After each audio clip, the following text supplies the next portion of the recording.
अपना last standard for today, तो अपना last standard for today, so this is going to take another 15 around 15 minutes, 15 minute के करीब लगेगा. That is essay 402, audit considerations relating to an entity using a service organisation. क्या standard है? essay 402, audit considerations relating to an entity using a service organisation. Audit considerations relating to an entity using a service organisation. तो साहब यहां पे parties कौन कौन सी हैं? मान लो सपोज आप ना रिलायंस का ऑडिट कर रहे हो, ठीक है जी. रिलायंस क्या करती है सर? मान लीजिए अपने कुछ सर्विसेज ना रिलायंस आउटसोर्स करती है. फॉर एग्जाम्पल रिलायंस अपना पेरोल फंक्शन आउटसोर्स करती है, मान लीजिए मार्केटिंग फंक्शन आउटसोर्स करती है, ठीक है जी. और मान लीजिए जो साफ सफाई का काम होता है ना, क्लीनिंग वगैरह, वो भी आउटसोर्स करती है. ये आउटसोर्स किसको करती है? एक एजेंसी है जिसका नाम है एबीसी कंसल्टेंट्स. इनको ये लोग काम आउटसोर्स करती है, ठीक है जी. तो आप कौन हो? रिलायंस के ऑडिटर हो.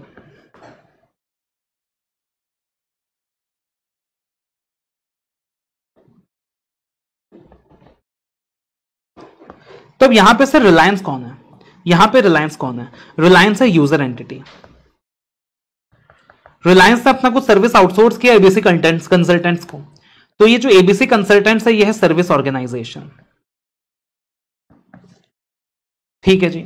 मान लो एबीसी कंसल्टेंट्स ने भी कुछ काम फर्दर आउटसोर्स किया है, कुछ काम फर्दर आउटसोर्स किया है डीईएफ को.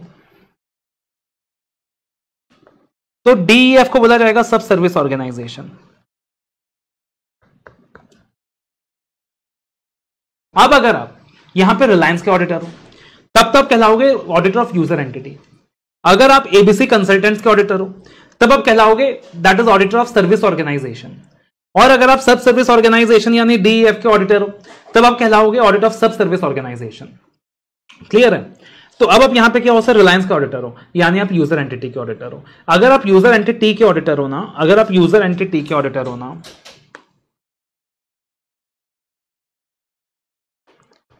ऑडिटर ऑफ यूजर एंटिटी, तो आपके ऊपर लगने वाला है essay 402. क्या लगेगा सर? essay 402 लगेगा. और अगर आप सर्विस ऑर्गेनाइजेशन के ऑडिटर हो, किसके ऑडिटर हो सर? सर्विस ऑर्गेनाइजेशन के ऑडिटर हो या फिर सब सर्विस ऑर्गेनाइजेशन के ऑडिटर हो, तब आपके ऊपर लगेगा SAE 3402. तो वो एक अलग मुद्दा है जो स्टैंडर्ड्स ऑन एश्योरेंस एंगेजमेंट के अंदर चला जाता है. अब यहां पे हम किसकी बात कर रहे हैं? essay 402 की बात कर रहे हैं.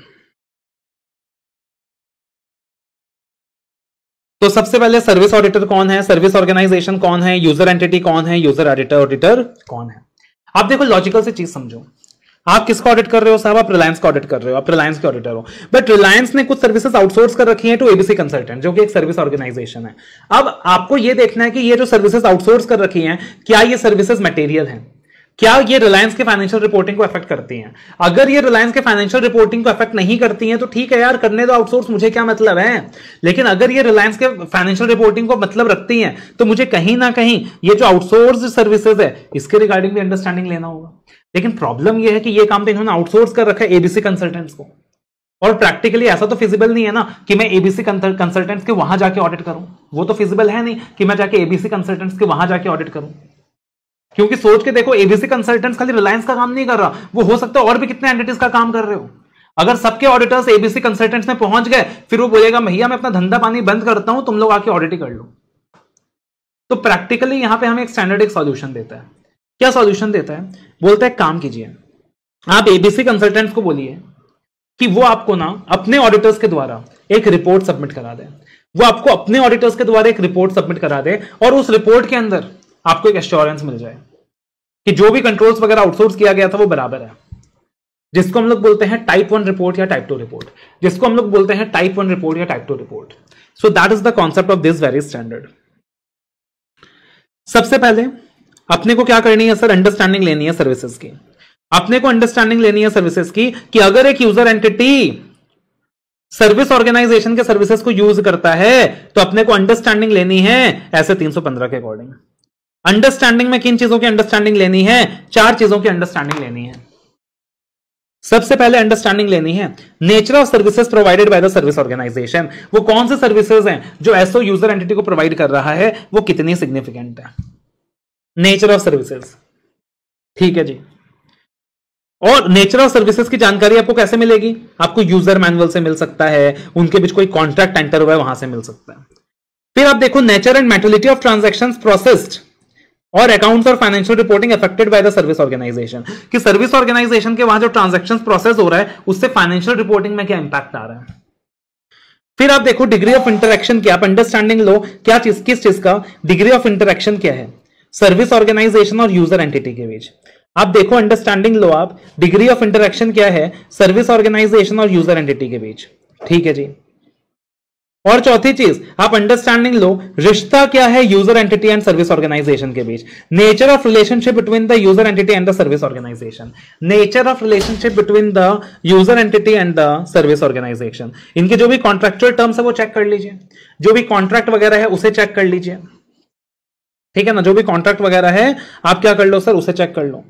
तो आपने अंडरस्टैंडिंग लेनी है नेचर ऑफ सर्विसेज प्रोवाइडेड की, आपने अंडरस्टैंडिंग लेनी है nature and materiality of transactions की, आपने अंडरस्टैंडिंग लेनी है degree of interactions between activities of SO and user entity की, आपने अंडरस्टैंडिंग लेनी है नेचर ऑफ रिलेशनशिप, आपने अंडरस्टैंडिंग लेनी है nature of services, nature of relationship between user entity and service organisation. Abhinav is saying sir रिम्स से याद कर सकते हैं, रिम्स, यार बात तो सही है, रिम्स अच्छा फॉर्मूला बन रहा है। तो रीम्स अच्छा फॉर्मूला बन रहा है, तो आपके दोस्त अभिनव ने एक फॉर्मूला हमें सजेस्ट किया है रिम्स, कि आप रिम्स की अंडरस्टैंडिंग ले सकते हो। आप किसकी अंडरस्टैंडिंग ले सकते हो सर, आप रिम्स की अंडरस्टैंडिंग ले सकते हो, रिम्स की अंडरस्टैंडिंग ले सकते हो। रिम्स यानी R for relationship between the user entity and the service organisation, I for interaction between the activities of SO and the user entity. ठीक है, M for materiality of the transactions, and as for services provided by the service organization and the significance of those services. So very good अभिनव, आप किसकी understanding ले सकते हो, RIMS की understanding ले सकते हो। ठीक है जी। उसके अलावा सर अब आप क्या करो, आप पार्टिकुलरली सर्विस ऑर्गेनाइजेशन को बोलो कि आप हमें ना रिपोर्ट सबमिट करवा दो। अब उस रिपोर्ट का नाम है या तो टाइप 1 रिपोर्ट या टाइप 2 रिपोर्ट। एक होता है टाइप 1 रिपोर्ट, एक होता है टाइप 2 रिपोर्ट। टाइप 1 रिपोर्ट हमें एक अच्छी फीलिंग देता है, कन्विंसिंग फीलिंग देता है, बट वो कंप्लीट वाली फीलिंग नहीं देता। लेकिन type 2 report is a very complete report, मतलब वो हमें कंप्लीट फीलिंग देता है, मतलब सब कुछ बहुत ही अच्छा है। अब देखना टाइप 1 रिपोर्ट क्या है सर, टाइप 1 रिपोर्ट क्या है। सबसे पहले टाइप 1 रिपोर्ट समझना, टाइप 2 रिपोर्ट अपने आप याद हो जाएगा।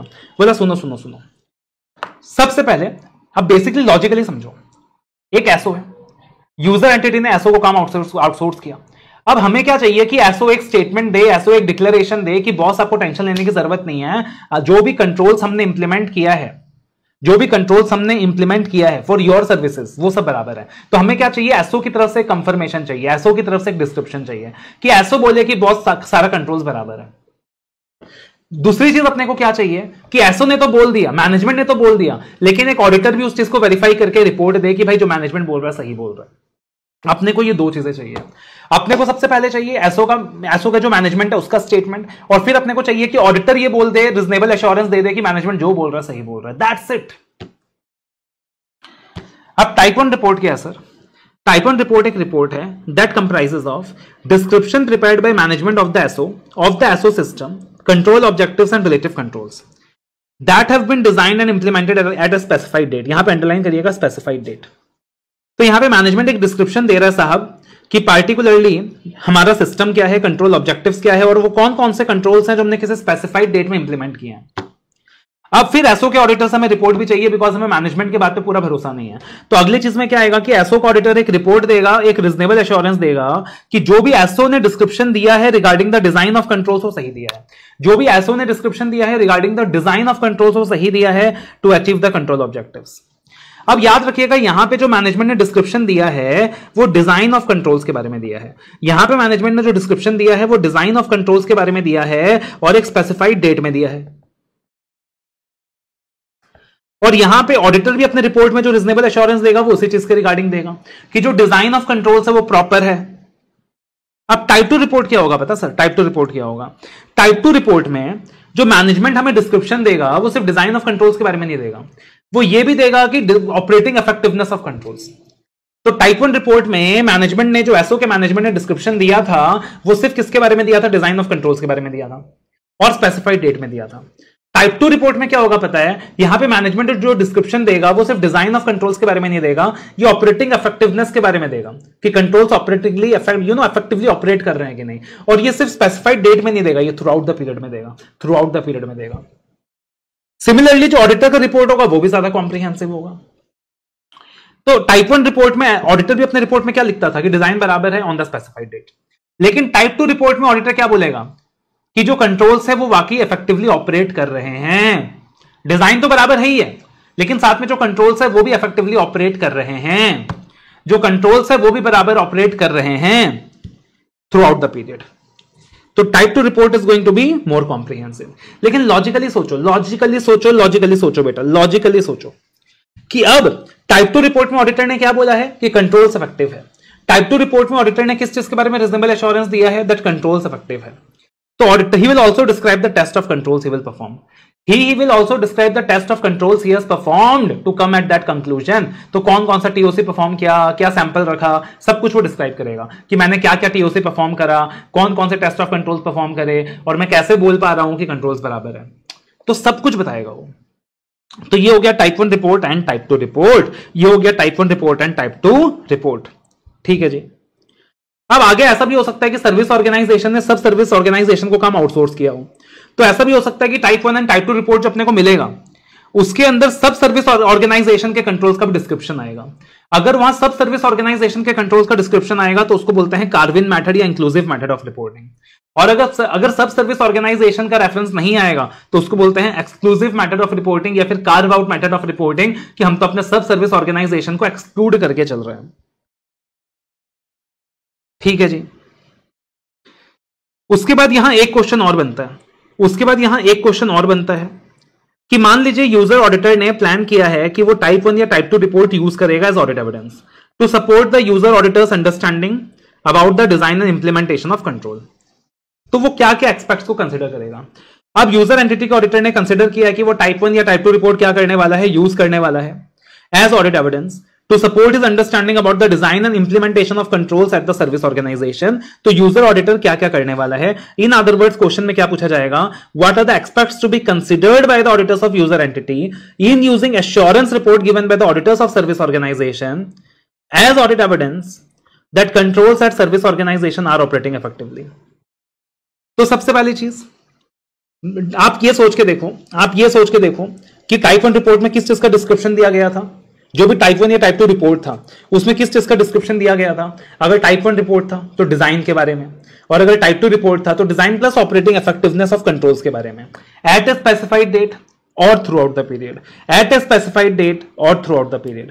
तो आप यही चीज इवैल्यूएट करोगे कि जो भी डिस्क्रिप्शन दिया गया है design and operating effectiveness of controls के बारे में बताया गया है, तो वो बराबर है कि नहीं, डिस्क्रिप्शन बराबर है कि नहीं, डिजाइन के बारे में जो डिस्क्रिप्शन दिया है वो बराबर है कि नहीं, ऑपरेटिंग इफेक्टिवनेस ऑफ कंट्रोल्स के बारे में जो डिस्क्रिप्शन दिया है वो बराबर है कि नहीं। जिस भी टाइम पीरियड के बारे में डिस्क्रिप्शन दिया हुआ है टाइम पीरियड इवैल्यूएट कर लोगे, जिस भी टाइम पीरियड के बारे में डिस्क्रिप्शन दिया हुआ है टाइम पीरियड इवैल्यूएट कर लोगे। साथ ही साथ अगर टाइप 2 रिपोर्ट है तो उसने टीओसी के बारे में भी बताया था कि कौन कौन से टीओसी परफॉर्म किए, तो आप ये भी इवैल्यूएट कर लेना, आप ये भी इवैल्यूएट कर लेना कि जो जो test of control service auditor ने परफॉर्म किया था क्या वो हमारे लिए रेलिवेंट है। जो भी test of controls service organisation के ऑडिटर ने परफॉर्म किया था क्या वो हमारे लिए रेलिवेंट है, क्या वो हमारे लिए रेलिवेंट है। तो ये 3 पॉइंट भी अगर आप याद कर लोगे तो आपका काम हो जाएगा। Aspects to be considered by the auditors of user entity in using assurance report given by the auditor of SO as audit evidence that controls at service organizations are operating effectively। तो सबसे पहले आप evaluate करोगे जो भी description था, design था, operating effectiveness के बारे में डिस्क्रिप्शन था बराबर था कि नहीं, जो भी टाइम पीरियड के बारे में बताया गया टाइम पीरियड एडिक्वेट है कि नहीं, जो भी टीओसी परफॉर्म किया है सर्विस ऑडिटर ने वो रेलिवेंट है कि नहीं है। और फाइनली एक पॉइंट दिया हुआ है कि अगर यूजर एंटिटी ने कुछ कॉम्प्लीमेंट्री कंट्रोल लगाया है, कॉम्प्लीमेंट्री कंट्रोल मतलब क्या हो गया sir? Service auditor service organisation ने अपने एंड से जो कंट्रोल्स लगाए हैं सो लगाए हैं, बट अल्टीमेटली यूजर एंटिटी ने अगर काम आउटसोर्स किया है तो यूजर एंटिटी ने भी तो अपनी तरफ से कंट्रोल्स लगाए होंगे, तो उसको बोलते हैं कॉम्प्लीमेंट्री यूजर एंटिटी कंट्रोल्स। तो जो भी कॉम्प्लीमेंट्री यूजर एंटिटी कंट्रोल्स लगाया गया है बाय द यूजर एंटिटी वो भी रेलिवेंट है कि नहीं, वो भी बराबर है कि नहीं। तो ये चीज भी आप क्या करोगे सर, कंसिडर करके चलोगे। और एक इंपॉर्टेंट पॉइंट आता है रिपोर्टिंग का, और एक इंपॉर्टेंट पॉइंट आता है यहां पे रिपोर्टिंग का, इसके ऊपर भी एग्जाम में क्वेश्चन आता है कि सबसे पहले यहां पे क्या बोला गया है, अगर जैसे ऐसा 620 में था ना कि अगर आप अनमॉडिफाइड ओपिनियन दे रहे हो तो आप एक्सपर्ट के नाम को रेफर नहीं करोगे, उसी तरीके से अगर आप अनमॉडिफाइड ओपिनियन दे रहे हो तो आप ऐसे ऑडिटर के रिपोर्ट को रेफर नहीं करोगे। अगर आप अनमॉडिफाइड ओपिनियन दे रहे हो तो आप एसओ के ऑडिटर का रेफरेंस यहां पे नहीं दोगे। तो सेम चीज यहां पे दिया हुआ है, user and auditor shall not refer to the work of a service auditor in the user auditor's report containing unmodified opinion unless required by law or regulation to do so. And अगर वो reference law regulation के according required है तो service auditor के reference का अगर आप दे भी दोगे तो आप ये चीज क्लियरली मेंशन करोगे कि मैं सर्विस ऑडिटर का रेफरेंस भले ही दे रहा हूं, मैं सर्विस ऑडिटर का रेफरेंस भले ही दे रहा हूं, बट इससे मेरी रिस्पॉन्सिबिलिटी कम नहीं होने वाली है। मैं सर्विस ऑडिटर का रेफरेंस भले ही दे रहा हूं, बट इससे मेरी रिस्पॉन्सिबिलिटी कम नहीं होने वाली है। तो ये भी एक इंपॉर्टेंट क्वेश्चन है जिससे एग्जाम में क्वेश्चन आता है कि पार्टिकुलरली अगर यूजर एंटिटी का जो ऑडिटर है वो अनमॉडिफाइड ओपिनियन दे रहा है तो वर्क ऑफ सर्विस ऑडिटर को वो रेफर नहीं करेगा अपने रिपोर्ट में unless required by law regulation. और अगर लॉ रेगुलेशन के रिक्वायरमेंट की वजह से वो सर्विस ऑडिटर के रिपोर्ट को रेफर कर भी देता है तो वो ये रेफरेंस देगा कि इसकी वजह से मेरी रिस्पॉन्सिबिलिटी कहीं भी कम नहीं हो रही है, इसकी वजह से मेरी साहब रिस्पॉन्सिबिलिटी जो है कहीं भी कम नहीं हो रही है। और एक फाइनल क्वेश्चन है जिसको आप एक आइडिया लेके चल सकते हो, कोई भी 3 से 4 पॉइंट याद करके चल सकते हो।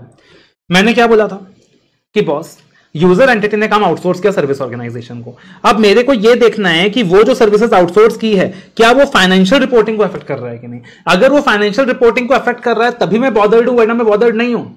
फॉर एग्जाम्पल रिलायंस ने झाड़ू पोंछे का काम, साफ सफाई का काम आउटसोर्स किया किसी थर्ड पार्टी एजेंसी को, तो भाई वो फाइनेंशियल रिपोर्टिंग को अफेक्ट कर रहा है क्या, I am not bothered with it. लेकिन अगर पार्टिकुलरली कुछ ऐसा काम आउटसोर्स किया है जो क्लास ऑफ ट्रांजैक्शंस को अफेक्ट कर रहा है, जो अकाउंटिंग रिकॉर्ड्स को अफेक्ट कर रहा है, जो फाइनेंशियल रिपोर्टिंग प्रोसेस को अफेक्ट कर रहा है, जो हमारे यहां जर्नल एंट्रीज को अफेक्ट कर रहा है, then I am bothered with it. तो अगर पार्टिकुलरली कुछ ऐसा काम आउटसोर्स किया है जो फाइनेंशियल रिपोर्टिंग को अफेक्ट कर रहा है, यानी क्लास ऑफ ट्रांजैक्शंस को अफेक्ट कर रहा है, फाइनेंशियल रिपोर्टिंग प्रोसेस को अफेक्ट कर रहा है, जर्नल एंट्रीज को अफेक्ट कर रहा है, तब जाके आई am bothered with it, otherwise I am not bothered with it. तो 3 से 4 पॉइंट याद करके चलना खाली। Service organization services are part of user entity information system relevant to financial reporting if the services affect any of the following। अगर वो services user entity के class of transactions को अफेक्ट करती हैं तब वो हमारे लिए रेलिवेंट है। अगर वो यूजर एंटिटी के क्लास ऑफ ट्रांजैक्शंस को अफेक्ट ही नहीं डालती है तो बाहर में जाए। अगर वो यूजर एंटिटी के अकाउंटिंग रिकॉर्ड्स को अफेक्ट करती हैं तब वो हमारे लिए रेलिवेंट है। अगर वो एंटिटी के यूजर एंटिटी के अकाउंटिंग रिकॉर्ड्स को अफेक्ट ही नहीं करती, बाहर में जाए। अगर वो जो सर्विसेज आउटसोर्स की है, अगर वो यूजर एंटिटी के फाइनेंशियल रिपोर्टिंग प्रोसेस को अफेक्ट करती है तब हमारे लिए रेलिवेंट है, वरना बाहर में जाए। अगर जो सर्विसेज आउटसोर्स की है, अगर वो हमारे यहां यूजर एंटिटी के यहां जर्नल एंट्रीज वगैरह को अफेक्ट करती है तब वो हमारे लिए रेलिवेंट है, वरना बाहर में जाए। तो कोई भी 4 पॉइंट याद करके चलो कि कोई भी सर्विस ऑर्गेनाइजेशन को जो सर्विसेज हमने आउटसोर्स किया है, अगर वो फाइनेंशियल रिपोर्टिंग से रेलिवेंट है तब हम उससे मतलब रखते हैं। और कैसे पता चलेगा वो फाइनेंशियल रिपोर्टिंग से रेलिवेंट है कि नहीं? अगर वो अफेक्ट करती है क्लास ऑफ ट्रांजैक्शन को, या फिर अगर वो अफेक्ट करती है अकाउंटिंग रिकॉर्ड्स को, या फिर अगर वो अफेक्ट करती है फाइनेंशियल रिपोर्टिंग प्रोसेस को, या फिर अगर वो अफेक्ट करती है जर्नल एंट्रीज वगैरह को। तो कोई भी 4 पॉइंट याद करके चलो, दैट्स इट। क्लियर है? तो ये क्या हो गया हमारा SA 402। ये क्या हो गया सर हमारा SA 402? That is audit considerations relating to an entity using a service organisation.